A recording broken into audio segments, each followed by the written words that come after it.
I had originally intended to tell a story about my latest breakup, but Valentine's Day is depressing enough, so you don't need to see me curled up like an egg, sobbing on the stage. So, I don't want your pity. A couple of years ago, I was dating a girl who I'll call Edie, and the most important thing to know about Edie was her voice. She had this tiny voice. She was sassy and charming and smart, so smart and funny, but she had this tiny little, like, Starly Kine, Sarah Vowell, you know, NPR, right? And, you know, and I have it too, right? You know, imagine her as, like, a really hot, really funny Lisa Simpson. That was Erin, and she doesn't talk to me anyway. So Erin, fine, enough with Edie. So the problem with Erin was she lived far away. She lived like 40 minutes away from me in Browns Mills, New Jersey. Anybody familiar? Right. So you know, so pine trees and military bases and meth addicts. That's basically Browns Mills, New Jersey. And she was none of those. But she, you know, we worked at the same bookstore. We met and we really liked each other. Started, you know, what have you. And, you know, ended up together. And the problem was that, like most people, and I've noticed a lot of girls, she had an intense emotional connection with animals, and she just loved them. But she also had this terrible, I'm trying to be sexist, she also had this really unfortunate you know, issue in her life, which was that she kept hitting them with her car. Yeah. And in the worst ways. Like, everybody's hit an animal with their car, and it's like an animal but flatter and a little red. But her, like, she hit a deer once, and she hit a deer and hit it with such force that its stomach burst and drenched the car with, like, enough, relax. Like, deer water and grass clippings, and it's just, you know, and it just was like, you know, dead on her car. And she sat there screaming in the car, unable to get out, lest she be drenched in dead deer water. And had to call me, actually, and I had to come and get her. And imagine, I know it's horrible, but imagine Lisa Simpson standing screaming next to a dead deer. And you can appreciate why it's funny.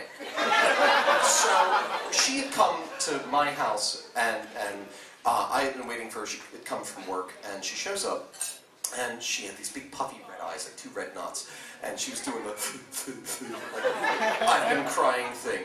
And I say, "What's wrong, honey?" And she says, "I killed a rabbit." And I said, "Oh."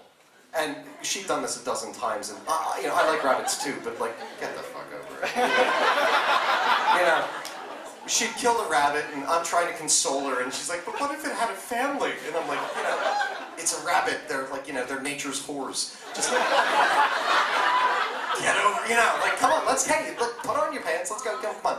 And so, not like that kind of pants, not like that. No, she'd just like to not have, you don't need to know this. So, anyway, so I'm like, listen, let's go, we were going to go back to her place in Browns Mills, and I'm like, listen, I'll drive ahead of you, right?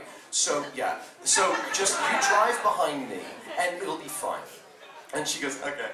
So she gets in her car, and we're driving, and we're talking on the phone while we're driving, because it's a long drive from where I live. And we're just chattering, and she's going on about her day or whatever. And so, it's at that point, 4 minutes, it's at that point I see the raccoon, who's decided that he had lived quite enough. And he runs out into the middle of the street, and my brain does the thing that brains do, which is in a split second, it can do incredible calculations, and it says, look, we're hitting this thing. How hard we hit it, and how accurately we hit it, that's up to you, I'm just a brain. And so I make what I think is the more humane decision, and I decide, you know, I could wing it, and it could, like, drag itself into the woods to die, or I could pulverize the motherfucker, and he won't feel a thing. So I just, you know, like, you know, and I steer into it. But he gets stuck under my car. Yeah, right, yeah. And he's just underneath, and I'm on the phone, and Erin's like, what's that chewed up. And then I see out of my rearview window, in slow motion, I swear to Christ, it was in slow motion, just it soaring in the air like a bloody newspaper. And it lands right on her windshield. And I hear her just